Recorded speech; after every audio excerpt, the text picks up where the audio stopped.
감사합니다. 하나님 말씀 같이 보시겠습니다. 구약성경 사무엘상 10장 17절에서 27절이 본문인데요. 오늘 읽을 때에는 23절부터 27절까지만 읽고 앞부분을 설교 중에 함께 보겠습니다. 사무엘상 10장 17절에서 27절 내용이고요. 23절부터 27절까지 앞에 준비된 표준 세번역본으로 읽습니다. 같이 한 목소리로 23절에서 27절까지 같이 읽겠습니다. 그들이 달려가서 거기서 그를 데려오매 그가 백성 중에 서니 다른 사람보다 어깨 위만큼 컸더라. 사무엘이 모든 백성에게 이르되 너희는 여호와께서 택하신 자를 보느냐? 모든 백성 중에 짝할 리가 없느니라 하니 모든 백성이 왕의 만세를 외쳐 부르니라. 사무엘이 나라의 제도를 백성에게 말하고 책에 기록하여 여호와 앞에 두고 모든 백성을 각기 집으로 보내매 사울도 기브와 자기 집으로 갈 때에 마음이 하나님께 감동된 무력한 자들과 함께 갔느니라. 어떤 불량배는 이르되 이 사람이 어떻게 우리를 구원하겠느냐 하고 멸시하며 예물을 바치지 아니하였으나 그는 잠잠하였더라. 아멘.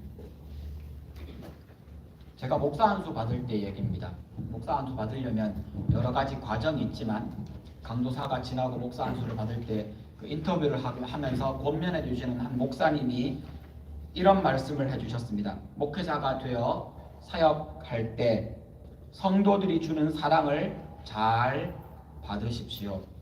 성도들이 주는 사랑을 잘 받는 것이 목회자가 성도들에게 줄 수 있는 가장 큰 사랑입니다. 그 당시 그 목사님의 아마 연세가 50대 후반쯤 되셨던 것 같아요. 근데 그 말을 그때는 크게 듣지 못했습니다. 사랑받는 것이 사랑하는 것이다. 그 말을 공감하지 못했지만 시간이 지난 다음에 그 말을 곱씹으면 곱씹을수록 그 말이 참 제게 고소합니다. 제가 있던 교회는 시골 교회였고 권사님이 저 젊은 전도사에게 손주들 혹은 딸들에게 받은 그 돈들 중에 일부를 꼬깃꼬깃 접어서 제 주머니에 넣어주시면서 전도사님 맛있는 거 잡수세요. 전도사님 책 한 권 사서 보세요. 라고 하면서 주셨던 그 1,000원짜리 한 장, 5,000원짜리 한 장. 그게 얼마나 큰 사랑인지를 지나고 나서야 깨닫습니다. 자기를 사랑하고 다른 사람을 사랑할 수 있는 건강한 사람이 사랑받는 것도 사랑스럽게 잘한다는 겁니다. 친절을 베푸는데 친절을 받아들이지 못하는 사람은 다른 사람에게 친절을 베푸는 것이 어렵습니다. 사랑받을 줄 모르는 사람은 사실은 사랑할 줄 모르는 사람입니다. 모든 것을 설명하는 것은 아니지만 사랑받을 줄 알고 사랑을 잘 건강하게 받을 줄 알고 친절하게 받을 줄 알고 섬김을 친절하게 받을 줄 아는 사람이 다른 사람을 더 잘 사랑하고 더 친절하게 대해줄 수 있습니다. 이런 이야기는 부부관계에도 아마 정확하게 적용될 겁니다. 내가 친절을 베풀었는데 그 사람이 그 친절을 못 받아들입니다. 갑자기 왜 그러냐고. 혹은 내가 친절하게 대했는데 그걸 친절이라고 사랑이라고 받아들이지 못합니다. 그건 그 받아들이는 사람에게 상처가 있거나 건강하지 못한 부분이 있기 때문일 겁니다. 대접받을 줄 모르는 사람은 대접할 줄도 모릅니다. 사무엘상 8장 5절 오늘 본문 말씀 이전입니다. 8장 5절에 보면 이스라엘 백성은 하나님께 이방 민족들처럼 우리도 왕이 있었으면 좋겠습니다. 라고 굉장히 강하게 요청합니다. 그 말을 듣고 사무엘이 섭섭해서 하나님 이 이스라엘 백성이 저를 버렸습니다. 저를 싫어합니다. 라고 말했을 때 하나님은 아니다. 그들이 너를 버린 것이 아니라 나를 버렸다. 그 이야기가 오늘 본문 말씀 10장 18절에도 나옵니다. 하나님은 그들을 애굽에서부터 구원해내서 데려나왔고 이끌었고 지금 여기까지 왔는데 19절입니다. 지금까지도 환난과 고난 속에서 주변에 있는 많은 나라들이 핍박하고 어렵게 할 때마다 그들을 구원해 주었지만 그들이 하나님을 왕의 자리에서 내려오라고 요청한 겁니다. 그럼에도 불구하고 하나님은 그들의 요청을 들으십니다. 그들이 바라는 대로 인간 왕을 세워달라고 요청했던 그 말을 들어주기로 하십니다. 그리고는 9장에 나오는 이야기지만 하나님이 사무엘을 통해서 새로운 인간 왕을 세울 것을 준비시키셨고 9장 뒷부분부터 10장에 이르는 부분까지 하나님이 어떻게 사울을 인도해 사무엘을 만나게 하셨는지를 보여줍니다. 10장 1절에 보면 이미 왕이 누구인지를 하나님이 택하셨고 사무엘을 통해 기름을 부으십니다. 딱 두 사람만 압니다. 기름 부은 사무엘과 기름 부음 받은 사울만 그가 기름 부음 받았다는 것을 아는 상황이었습니다. 그리고는 오늘 본문 말씀 17절입니다. 이스라엘을 모든 지파를 다 불러 모읍니다. 하나님이 이 사람을 선택했다는 것을 보여주기 위해 모든 사람을 불러 모읍니다. 하나님이 자기 일꾼을 세우십니다. 이 단순한 한 문장이 우리가 기억해야 될 중요한 하나님이 우리에게 주시는 메시지입니다. 하나님이 자기 일꾼을 세우십니다. 일꾼이라고 하면 순장, 부순장 다 일꾼입니다. 하나님이 세우신다는 겁니다. 조장, 리더, 교회 운영위원, 섬김이 팀들, 팀원들, 간사님들, 목사 저뿐 아니라 운영위원들 혹은 타이틀이 없어도 교회에서 섬기시는 모든 분들 누가 세운 겁니까? 하나님이 세우신 겁니다. 왕을 세워달라고 요청한 것은 이스라엘 백성이지만 그러나 왕을 세우는 것은 하나님이십니다. 하나님의 방법으로 하나님의 뜻에 따라서 왕을 세우십니다. 섬김이 여러분, 여기 앉아 계신 섬김이 여러분, 이 말씀을 함께 나누고 있는 섬김이 여러분들, 여러분을 세운 이는 목사가 아닙니다. 여러분을 세운 사람은 간사가 아니고요. 여러분을 세운 것은 여러분 선배들이 아닙니다. 여러분을 세운 것은 그 자리에서 섬기도록 기회를 준 것은 하나님이십니다. 하나님은 일꾼을 세우실 때 그냥 하나님이 콕 찍어 너 이래 이렇게 말씀하시지 않으시고요. 하나님의 방법은 교회를 통해, 공동체를 통해, 지체들을 통해, 사람을 통해서 세우십니다. 그래서 이 부분에 가끔 오해를 합니다. 하나님이 세우시는 겁니다. 사람이 세우는 게 아닙니다. 이스라엘 12지파가 모인 자리에서 제비를 뽑습니다. 제비 뽑은 것은 인간의 의지를 개입시키지 않기 위해서 누구도 입김 센 사람, 말빨 센 사람, 인맥 좋은 사람, 잘생긴 사람을 세우는 목적이 아니기 때문에 구약시대에는 제비를 뽑습니다. 우리말로 좀 쉽게 다른 말로 표현하면 추첨한다는 것으로 이해하시면 됩니다. 없습니다. 인간의 의지가 개입될 틈이 없습니다. 그 과정에서 하나님이 다 결정하신 다음에 이미 기름 부음 끝났잖아요. 그러면 다 불러 모아놓고 내가 이 사람 세웠다 콕 찍어 사울을 높이 앞에 세우면 됩니다. 근데 하나님이 그 방법을 취하지 않으십니다. 모든 사람이 참여한 자리에서 한 사람씩 다 자기 이름을 내게 하고 거기에서 하나님이 이 사무엘이 제비를 뽑습니다. 그랬더니만 20절에 나오는 것처럼 베냐민 지파가 뽑힙니다. 하나님이 일방적으로 통보하지 않으십니다. 하나님이 일방적으로 이 사람이다 이렇게 말하시는 것이 아닙니다. 다 불러 모은 자리에서 절차와 과정을 거치십니다.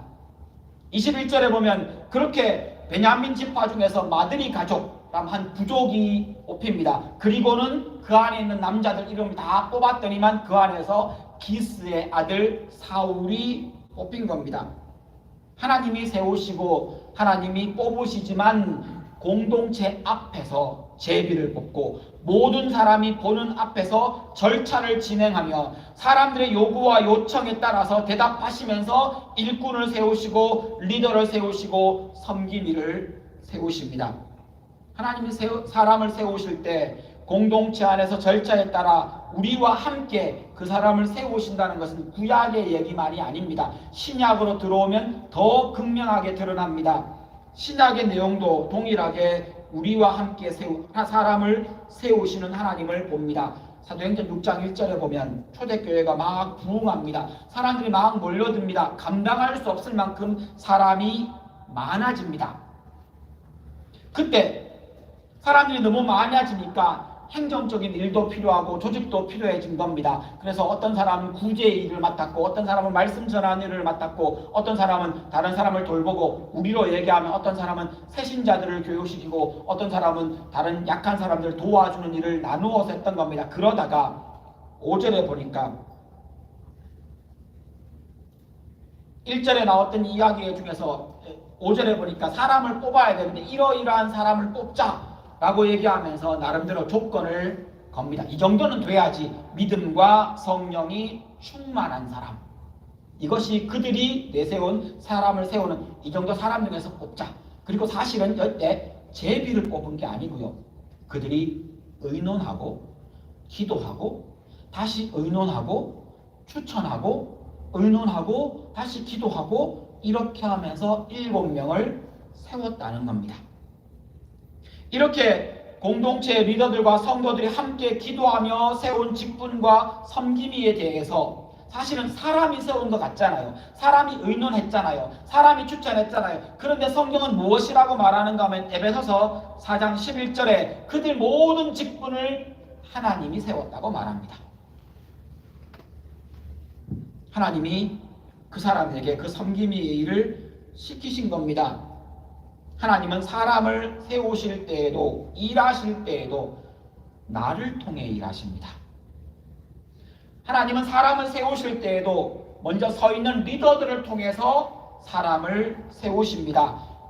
믿음을 가지고 주께 순종하는 사람들이 먼저 하나님 나라와 의를 구하며, 사실은 사람들끼리 모이면 입김 세고 말빨 좋고 인맥 좋은 사람이 뭔가 더 할 것 같잖아요. 그런데 교회 일에서는 그 모여있는 사람들이 나의 유익을 위해 그 사람을 세우는 것이 아니라 하나님 나라를 위해, 교회를 위해, 하나님 영광을 위해 그 사람을 세운다라고 하는 기도하는 마음으로 그 일을 진행하고, 또 그러는 과정에서 혹 내 생각과 내 의견들이 많이 반영될 것 같으면 한 번 더 기도하고, 또 내가 어떤 말을 해야 하는데 망설여진다면 한 번 더 기도하며 그 모임 자리에서 의논해서 사람을 세웁니다. 그리고 성경은 그것을 하나님의 뜻이라고 하나님이 받으시겠다라고 하신 겁니다. 그것이 지금 신약의 교회, 우리들의 교회에서 사람을 세우는 방법이며, 그럼에도 불구하고 하나님이 내가 세웠다, 내가 직분을 주었다, 내가 일을 맡겼다 라고 말씀하시는 이유입니다. 성도가 함께 할 때 이런 마음이 생겨야 되는 겁니다. 그래서 성경이 특별히 강조하는 것이 빌립보서 2장 2절 3절입니다. 우리가 일을 할 때, 교회 일을 할 때, 사람을 세울 때 어떻게 해야 됩니까? 여러분, 같은 생각을 품고 같은 사랑을 가지고 뜻을 합하며 한 마음이 되어서. 교회 일할 때 이렇게 하라는 겁니다. 왜 이런 말이 자꾸 강조가 됩니까? 우리의 의지가 거기에 들어가 있고 우리의 생각이 들어가 있지만 그거 우기지 말고 마음을 자꾸 모으라는 겁니다. 여기에서 한 가지 팁을 이야기해야 한다면 100명이 모여있으면 100개의 의견이 나올 겁니다. 그럼 어떻게 모읍니까? 그렇지, 그러면 좀 잘 알고 믿음 좋고 선배인 저 사람 마음에 내 마음을 맞추자. 요건 정치입니다. 근데 성경에서 말하는 마음을 모으는 건 어떤 겁니까? 내 마음은 여기 있고요, 네 마음은 저기 있습니다. 우리가 모아야 될 마음은 여기입니다. 여기가 어디입니까? 예수 그리스도의 마음. 내 생각이 중요한 게 아닙니다. 내 목적이 중요한 게 아닙니다. 내가 이 자리에서 내가 믿는 하나님, 내가 배운 말씀, 내가 읽은 그 말씀에 그 하나님이 무엇을 원하시는지를 고민하며 기도하며 의견을 냅니다. 그 의견은 내 의견이 아니라 교회를 위한 예수 그리스도의 마음에 관심을 가지고 먼저 하나님 나라와 하나님 의를 구하는 내가 의견을 내고, 다른 사람들도 다 마음을 여기다 모읍니다. 어떤 사람은 이 마음에 조금 더 가까워서 마치 그 사람이 낸 의견이 된 것처럼 보이지만, 그러나 기도하며 그리스도의 마음으로 한 마음으로 한 생각으로 모아가며 서로를 존중해가며 모은, 저기 빌립보서에 나오는 것처럼 겸손한 마음으로 서로 자기보다 남을 낮게 여기는 마음으로 그 의견을 모았을 때 그 결정은 하나님의 뜻인 겁니다. 이것이 교회에 주신 고난이기도 합니다. 성령을 의지하며 기도하며 나를 돌아보며 내 생각을 꺾고 상대방의 말에 귀를 기울이며 같은 생각, 같은 사랑, 같은 뜻, 같은 마음으로 사람을 세웁니다. 이렇게 완벽한 교회가 어디 있겠습니까? 그럼에도 불구하고 하나님은 어설픈 우리를 통해 사람을 세우기를 기뻐하십니다. 여러분, 우리가 완벽하지 않다는 건 하나님이 알고 계십니다. 그럼에도 불구하고 하나님은 이 방법을 사용하십니다. 그것이 이 시대에 우리가 함께 있는 교회 믿음의 공동체의 모습입니다. 구약시대의 백성들이 다 모인 자리에서 제비 뽑는 방법을 통해 하나님이 일꾼을 세우셨습니다.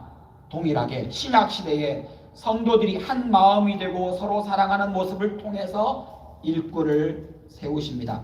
우리 교회 혹은 로고스의 레마에 사람이 필요해서 세우는 모든 과정에 여러분이 함께하는 방법으로 하나님이 일꾼과 순장과 섬김이들을 세우신다는 겁니다. 우리가 함께하는 방법으로 말입니다. 하나님이 그 일을 맡기고 하나님이 그 권위와 하나님이 그 힘을 공급해 주십니다. 내가 추천했다고, 내가 투표한 사람이 됐다고 내가 세운 게 아닙니다. 내가 권위를 부여한 것이 아닙니다. 내가 힘을 실어준 것이 아닙니다. 우리가 이 부분에 자꾸 오해를 하고 착각을 하는 이유는 우리가 지금 이 땅을 살아가며 우리들이 투표할 때 그것을 하는 제도가 뭡니까? 소위 말하는 민주주의. 참 좋은 제도 중에 하나 맞습니다. 그러나 민주주의와 이 세상의 정치에서는 국민이 투표하고 국민이 대통령에게 힘과 권한을 부여합니다. 그렇게 권한이 힘이 부여됩니다. 국민으로부터 온 힘을 그가 가집니다. 모든 힘과 권한은 국민으로부터 나옵니다. 국민이 주인이니까요. 근데 하나님 나라는 민주주의가 아닙니다. 하나님 나라 주인은 하나님입니다. 하나님이 우리를 통해 세웠다고 해서 내가 주인이 아니라는 겁니다. 내가 세운 것이 아니라는 겁니다. 우리가 필요해서 하나님께 간구할 때 하나님이 선별하시고 고르시고 하나님이 우리의 손을 통해서 우리의 참여를 통해서 리더와 일꾼을 세우셨습니다. 하나님이 결정하시고 하나님이 권한을 주시고 하나님이 일을 맡기셨습니다. 여기 계신 모든 분들 함께 따라 하시겠습니다. 교회 리더는 하나님이 세우십니다. 다시 따라 하십니다. 교회 일꾼은 하나님이 세우십니다. 다시 한번 따라 하십니다. 교회 섬김이는 하나님이 세우십니다. 그 방법이 내 손을 통해서라는 것이지 하나님이 세우시는 것이 성경이 한결같이 말하는 가르침입니다. 섬김이 여러분 여기 계시지요? 섬김이 여러분 어떤 직분도 어떤 직책도 좋습니다. 섬김이 여러분 따라 하시겠습니다. 하나님이 나를 세우셨다. 이거 잊으시면 안 됩니다. 누가 나를 세운 겁니까? 하나님이 세우셨습니다. 사람 눈치 보지 마시라는 겁니다. 여러분에게 주어진 그 일에 충성하시고 끝까지 가십시오. 하나님이 세우셨습니다. 하나님이 내게 힘을 주셨고 하나님이 내게 권한을 주셨고 하나님이 나에게 그 일을 맡기셨습니다. 그러기에 섬김이 여러분, 리더 여러분, 순장 여러분, 여러분 뒤에 하나님이 계십니다. 지금까지 해오셨던 그 일에 자부심을 가지고 하나님 나라를 위해 한 걸음 더 나아가십시오. 자만하거나 자랑할 일이 아닙니다. 왜요? 내가 그 일에 대한 자격을 다 갖추었기 때문이 아니라 사실은 이것도 하나님의 은혜입니다. 내가 그 일을 통해 성장할 기회도 주셨고요. 내가 그 일을 통해 섬길 수 있는 기회도 주셨고요. 내가 그 일 때문에 한 번 더 참지 않습니까? 여러분 섬겨보신 분들 다 아시지 않습니까? 내가 그 일 때문에 한 번 더 하나님 앞에 기도합니다. 하나님이 그래서 그 일을 내게 맡겨주신 겁니다. 공동체를 위해, 교회를 위해, 하나님 나라를 위해 내게 주어진 그 작은 일에 충성하십시오. 하나님이 내게 그 일을 맡기셨습니다. 일꾼이 세워졌다고 일이 다 되는 것은 아닙니다. 우린 다 압니다. 혼자 일하는 사람 얼마나 많습니까? 그래서 하나님이 우리에게 이렇게 말씀하십니다. 함께 일해라.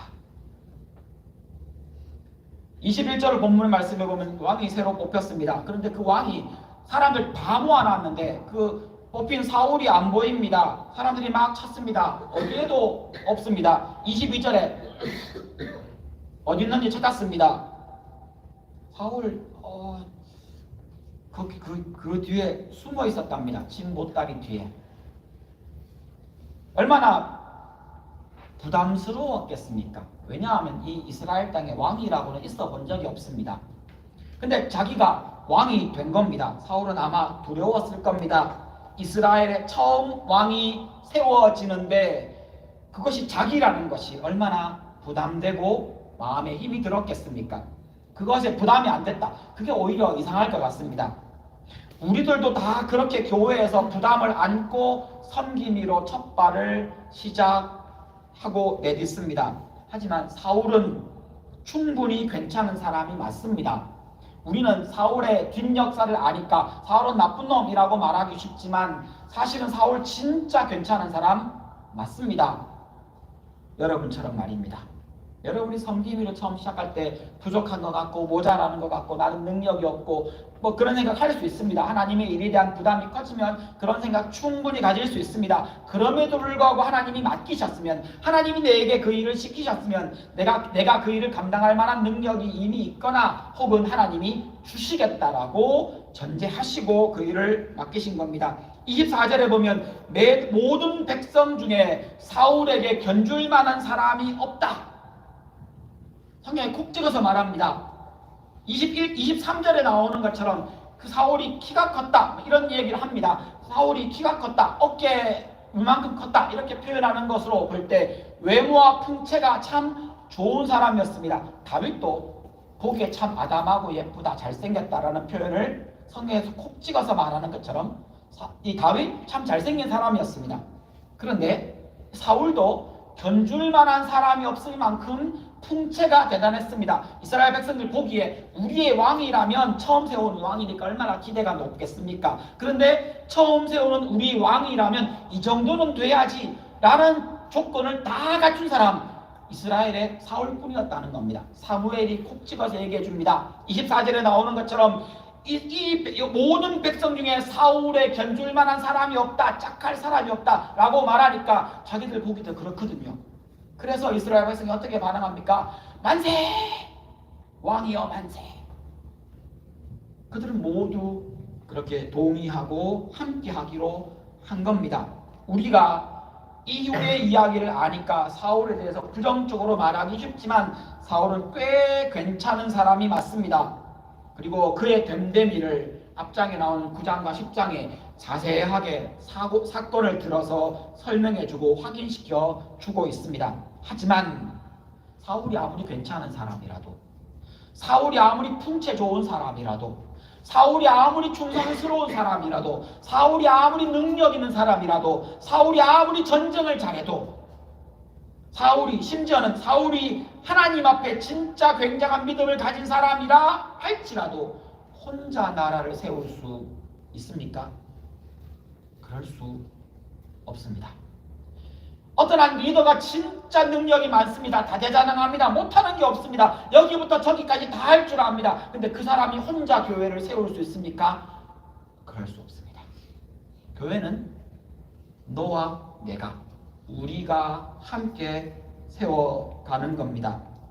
26절에 보면 사울이 왕국을 세울 수 있었던 것은, 이후에 사울이 왕의 자리를 지킬 수 있었던 것은 마음이 하나님께 감동된 유력한 자들이 함께 했기 때문입니다.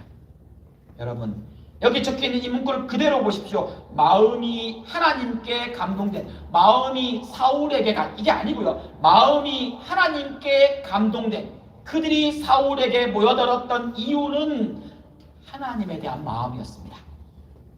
여러분이 섬김이로 일하시면서 함께 일하시는 이유는 내가 그 사람이 좋아서, 물론 처음에는 그렇게 할 수 있습니다. 일하다 보면 마음이 맞고 손발이 맞는 사람하고 일하는 게 더 재밌습니다. 맞습니다. 그럼에도 불구하고 우리의 마음을 다잡고 늘 집중해야 할 것,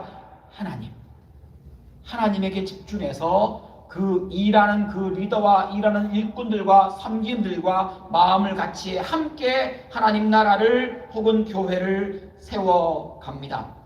이것이 공동체의 책임이며 또 리더 일꾼들을 대하는 우리들의 자세입니다. 무슨 말입니까? 그 사람 혼자 일하게 두지 마시라는 겁니다.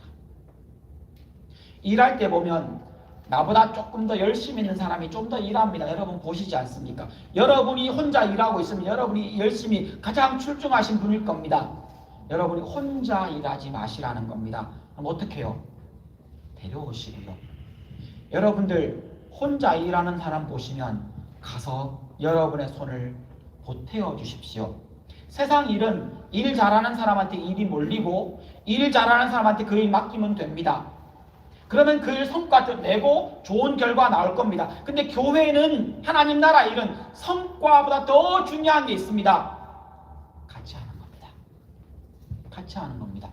능력 좋은 사람, 우리는 사회에서 공부하고 생활해보면 압니다. 진짜 똑똑한 사람 학교에 여러분 동료들 있지 않습니까? 그 친구는 같은 과제를 해도 나는 2시간 동안 끙끙 매면서 해결하지 못하는 문제를 그 친구는 쓱 보더니만 10분 만에 답을 적고 나가요. 나는 아무리 노력하는데 그 친구는 못 따라가겠어요. 그런 친구 있지 않습니까? 일하는데도 여러분 직장에서 그런 사람이 있습니다. 학문의 세계에서도 직장의 영역에서도 그런 사람들이 있습니다. 근데 그런 사람들 하면 정말 뛰어난 그 사람이 노벨상 받고 정말 뛰어난 그 사람이 학문의 업적을 이루고 정말 뛰어난 그 사람이 엄청난 기업을 만듭니다. 그냥 사회는 그렇게 돌아갑니다. 그런 사람을 중심으로. 근데 교회는요? 아니요. 교회는 같이 가는 겁니다. 일 잘하고 능력 있는 사람이 하면 100점짜리 일이 되는 일을 교회에서는 여러 사람이 같이 하면 80점이 나옵니다. 성과에서 말입니다. 그러면 어느 게 더 나은 겁니까? 교회에서는 그 80점이 더 가치롭다는 겁니다. 왜요? 교회는 성과를 드러내는 곳이 아닙니다. 성과를 드러내는 걸로 하면 한번 생각해 보십시오. 성과를 드러내는 걸로 하면 하나님이 우리한테 일 안 맡기십니다.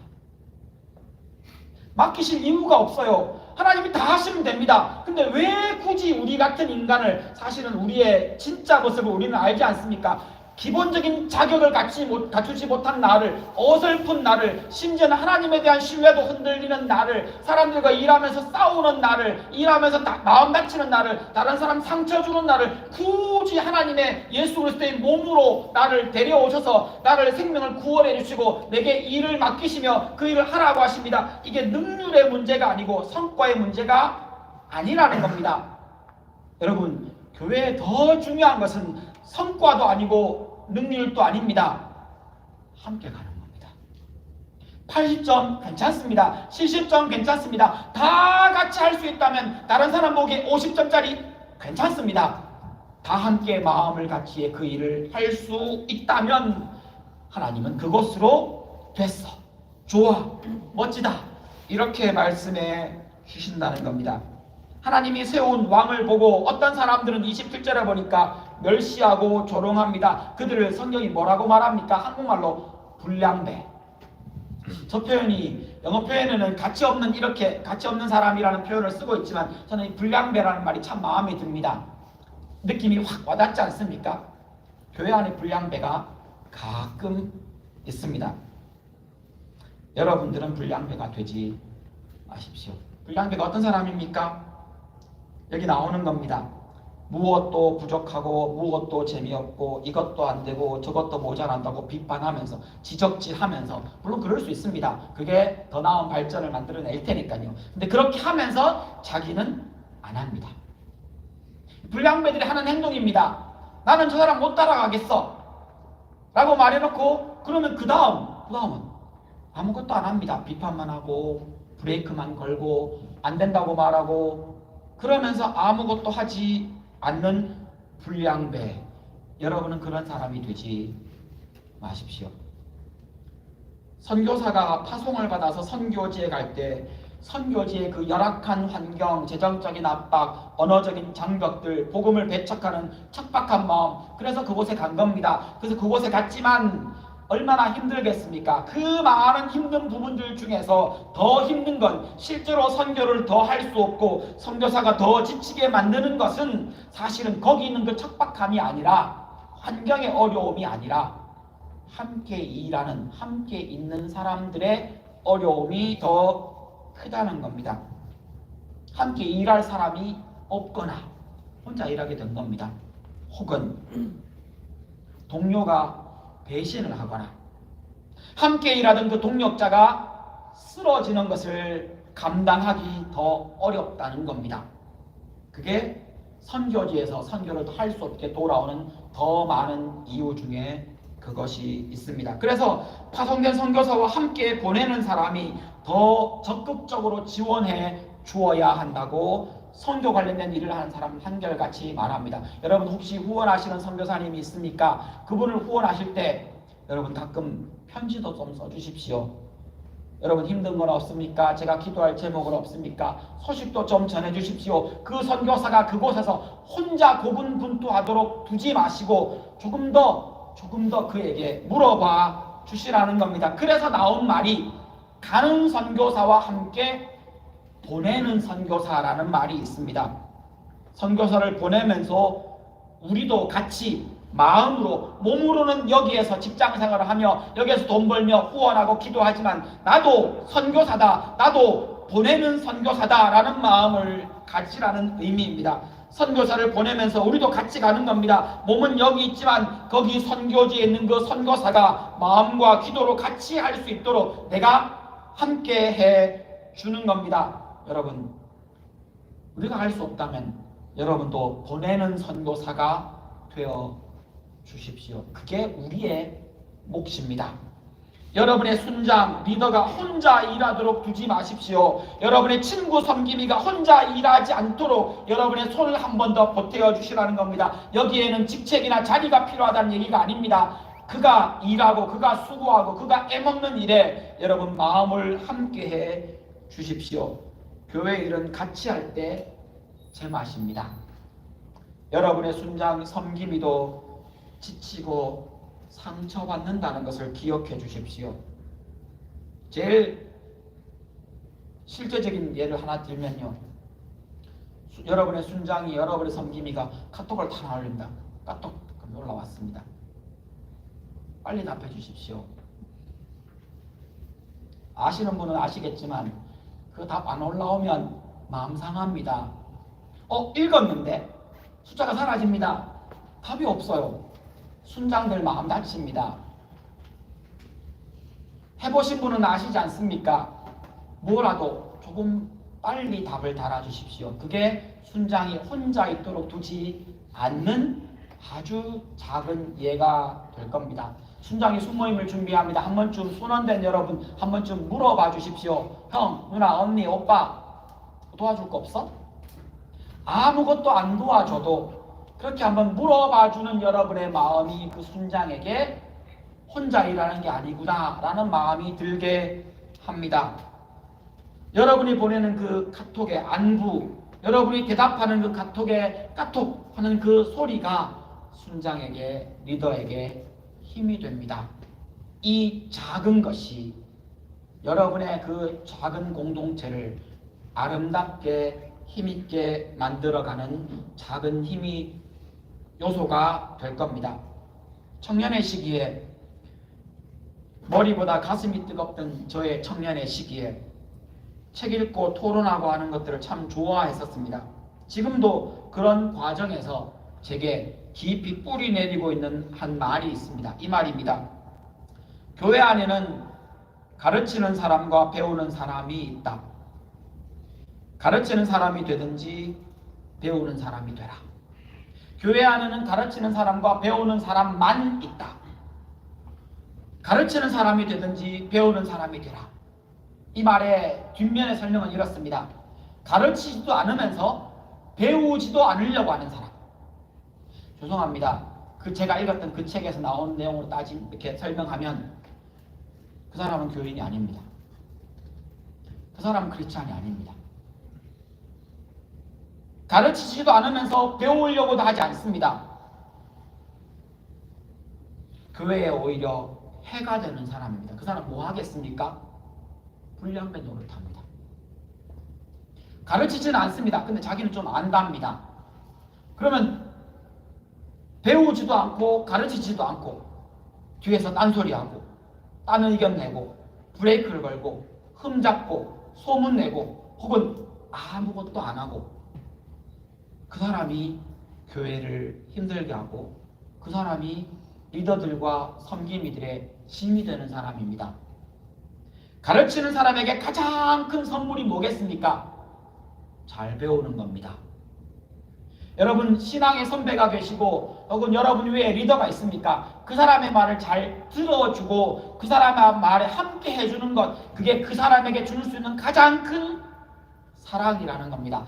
사랑을 받아주는 것이, 섬김을 받아주는 것이 가장 큰 사랑의 섬김의 표현이 된다는 겁니다. 교회에서는 잘 배우는 것, 꼭 가르치는 사람이 안 되셔도 됩니다. 꼭 리더가 되지 않으셔도 됩니다. 하지만 가르치는 것이 아니라면 배우는 것에, 섬기는 것이 아니라면 섬김을 잘 받는 것에 여러분의 마음을 두십시오. 섬김을 잘 받는다는 것, 교회 안에서 섬기는 사람과 섬김을 받는 사람이 있다라는 말로도 표현할 수 있습니다. 섬기는 사람이 되시든지 섬김을 잘 받는 사람이 되십시오. 그게 다 교회 안에서 중요한 자리입니다. 자기도 섬기지 않으면서 섬기는 사람을 비판하고 섬기는 사람에 대해서 딴짓을 하면 불량됩니다. 잘 섬기는 일꾼이 되시든지 섬김을 잘 받고 그에게 고맙다, 참 감사하다, 너의 섬김이 내게 도움이 되었다, 기쁘다 라고 말해주시는 분이 되시든지 여러분 두 가지 중 하나만 선택하십시오. 여러분의 동료가 수고하고 섬기고 있을 때 가서 어깨를 한번 두드려 주시고 가서 손 한번 잡아 주시든지 아니면 여러분의 손을 보태어 주십시오. 섬김만 받고 입 싹 닫고 그냥 떠나버리는 그런 불량된 노릇은 안 하시면 좋겠습니다. 사랑을 받을 줄 아는 사람이 성장합니다. 여러분 섬기는 게 부담되시는 분들한테 말씀드립니다. 그럼 섬김을 잘 받으시고 고맙다, 잘했다, 수고했다 한마디 해주십시오. 그게 섬김을 잘 받는 겁니다. 사랑을 잘 받아주는 것이 사랑입니다. 감사하게 받으시고 사랑하는 사람이 있으면 그 사랑을 감사하게 받으시고 그 사랑을 누리십시오. 하나님이 그 사람을 통해 여러분에게 주시는 사랑입니다. 고맙다. 그리고 그 사랑을 마음껏 누리십시오. 즐거워하십시오. 기뻐하십시오. 그리고 그에게 너를 통해 하나님의 사랑이 내게 왔다 라고 한마디 해 주십시오. 그 말이 그 섬김이에게 큰 힘이 될 것입니다. 이 시간 함께 기도하십니다. 기도하실 때 여러분이 하나님이 세우신 일꾼이라고 생각이 되십니까? 섬김이십니까? 그렇다면 내가 겸손하게 성실하게 잘 섬기게 하나님 나를 도와주시고 내가 혼자 일하지 않도록 동료를 붙여주십시오. 하나님 일하는 것이 외롭습니다. 힘들 때가 있습니다. 여러분 그러십니까? 섬김이 여러분을 자신을 위해 좋은 동료, 좋은 믿음의 동력자를 붙여달라고 기도하시고요.